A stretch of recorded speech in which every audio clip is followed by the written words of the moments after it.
So students, we will be starting convolutional neural network. Convolutional neural network में हम लोग images के patterns को लर्न करने की कोशिश करते हैं और इसके ढेर सारे एप्लीकेशंस हैं, जिसमें से एक एप्लीकेशन है object detection, face recognition, hand writing recognition. तो इन सारी चीज़ों के लिए आपको इमेज को कन्वोल्यूशनल न्यूरल नेटवर्क में डालना पड़ेगा और इसके लिए आपको समझना होगा कि how we can manipulate images in Python. तो आज की क्लास में हम लोग how to manipulate images in Python इसी टॉपिक को देखेंगे। तो आज की क्लास आपका डॉक्टर सौम्या चतुर्वेदी लेंगी, जो आप इसकी एक ओपन सोर्स लाइब्रेरी है जिसका नाम है OpenCV, उसके बारे में बताएंगे। Hello and welcome. In today's video, we will be learning about that how we can read and manipulate images in Python. Now, before going into that, let us start with the computer vision. जब हम एक as a human हम एक किसी image को देखते हैं तो हम उसे कैसे परसीव करते हैं, that is different from the computer system that sees an image or perceive that image. Computer vision में image हमेशा n डायमेंशनल एरे के फॉर्मेट में रीड की जाती है, यानी कि जब कोई कंप्यूटर किसी इमेज को रिकॉग्नाइज करता है या देखता है या कंप्यूटर विजन की हम बात करते हैं तो हम एक n डायमेंशनल एरे की बात कर रहे हैं। Now that array will contain number of rose, number of columns and channels. The channels here refers to that if we have a colored image, then there will be 3 channels, stands for RGB, red, green and blue colors. And if we are reading an image in computer system of grayscale or black and white, then it will be having a single channel. That means if I want to say कि we have one image having dimensions 700 cross 700 and if it is a colored image, there will be 3 channels. So if we want to or we wish to calculate that how many pixels are there in this image, then we can simply do rows multiplied by columns multiplied by number of channels. Similarly for the grayscale image, as the channel is 1, so the number of rows multiplied by number of columns and we have only single channel, that multiplied by 1. Now let's move ahead that how we are going to do this image reading, showing and manipulation in Python. For that purpose there is one library called CV, OpenCV. This OpenCV is an open source library for computer vision which contains more than 2,500 algorithms available for computer vision and machine learning. This library supports with the programming languages and platforms like C++, Python, Java and MATLAB. The OpenCV library is compatible with different operating systems such as Windows, Linux, Android and Mac operating system.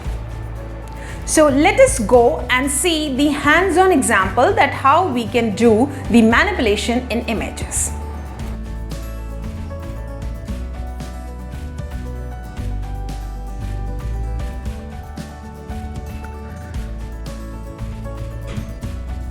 तो चलिए अब हम लोग सीखेंगे कि OpenCV का use करके हम किस तरीके से इमेजेस रीड कर सकते हैं और बाकी क्या ऑपरेशंस हम इमेजेस पर कर सकते हैं। So before going into reading an image, remember you should have an image. आपके पास एक इमेज होनी चाहिए जो आपने अपने कोलैब में या कैगल में, जिसमें भी आप काम कर रहे हैं, जिस डायरेक्टरी में, वहां पर आपने उसे अपलोड किया हो।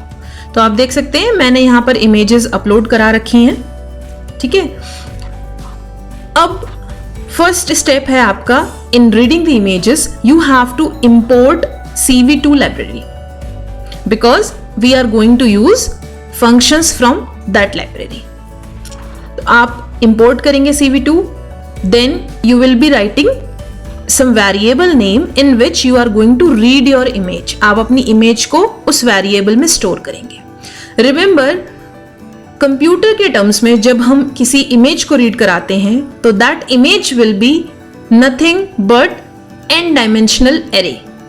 ठीक है, हमारे पास एक एरे आता है जिसमें कुछ नंबर ऑफ रोज होती हैं, कुछ कॉलम्स होती हैं और उसके कुछ चैनल्स होते हैं, as discussed previously, based on कि वो इमेज कलर्ड है या फिर ब्लैक एंड व्हाइट या ग्रे स्केल इमेज है. तो in the function you need to pass the path of your image. Here I have passed the path of the image and then I have specified, मैंने ये बताया है, यहां पर 1 लिखने का मतलब है कि मैं कलर्ड इमेज को रीड करा रही हूं. Right?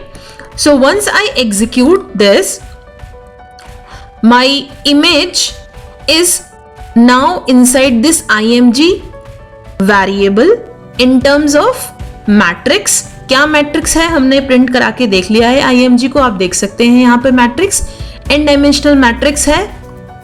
Okay, now for the same what we can do, हम सेम इमेज को ग्रे स्केल या ब्लैक एंड व्हाइट में भी रीड करा सकते हैं. फॉर दिस स्पेसिफिकली आपको यहां पर 0 लिखना होगा. ठीक है, path and then you have to provide the specification in the function कि आप इसे ग्रे स्केल में रीड कराना चाहते हैं. I have already discussed previously कि जब हम ब्लैक एंड व्हाइट या ग्रे स्केल इमेज रीड कराते हैं तो वहां पर सिंगल चैनल होता है. That means we will be having now combination of rows and columns with single channel. Okay, तो मैंने 2 इमेज रीड कराई हैं, एक img के नाम से as you can see here और दूसरी इमेज मैंने रीड कराई है img2 के नाम से which is my grayscale image. तो अब हम चेक कर रहे हैं कि ये इमेज क्या है, इनका डेटा टाइप क्या है. तो once I execute this, you can see here this is a class of numpy n array. इसका मतलब है ये numpy पैकेज का n डायमेंशनल एरे बन रहा है दोनों ही इमेजेस में. Now we can see the differentiation कि जब मैंने colored इमेज को रीड कराया और black and white इमेज या ग्रे स्केल इमेज को रीड कराया तो क्या डिफरेंस आता है. तो उसके लिए आपने पहले भी पढ़ रखा होगा कि हम शेप से पता लगा सकते हैं कि इस अरे में कितने number of rose and columns हैं. So here you can see in the first statement we have 491 rows, 507 columns and here this is 3. 3 is specifically for displaying that how many channels are there. जब हमारे पास colored image है तो हमारे पास 3 channels हैं, RGB, red, green and blue.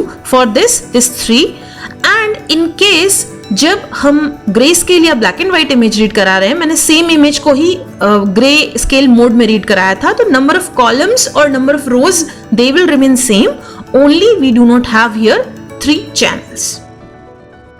Now up till now we have read the image in n dimensional array. हमने एक img variable में एक अरे स्टोर करा लिया.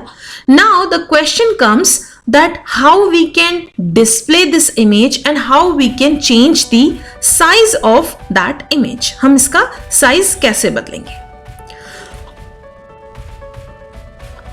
So for Google Colab, because I'm using here Google Colab, एक ये patch की लाइब्रेरी है जो आपको इंपोर्ट करनी पड़ेगी for using this function cv2_imshow.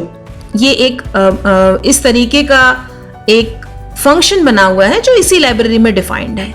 I am sure अगर आप पाईचार्म पर ऑफलाइन वर्जन में किसी IDE पे पाइथन का कोड चला रहे हैं तो आपका काम cv2.imshow इस तरीके के किसी फंक्शन से हो जाएगा, या आप कैगल में करेंगे तो उसके लिए भी रिलेटिवली ऐसा ही एक कोई फंक्शन होगा. ठीक है, तो अब हमारा काम है कि जो इमेज हमने रीड कराई है, ठीक है, उस रेड इमेज को हम शो कराएं और शो करवाकर उसको डिस्प्ले कराएं कि वो इमेज कैसी है. Then we can change the size of it.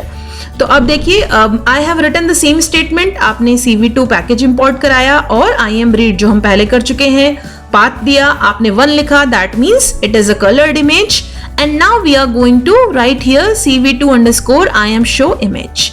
Now remember, this is a wait key and this statement cv2 dot destroy all windows.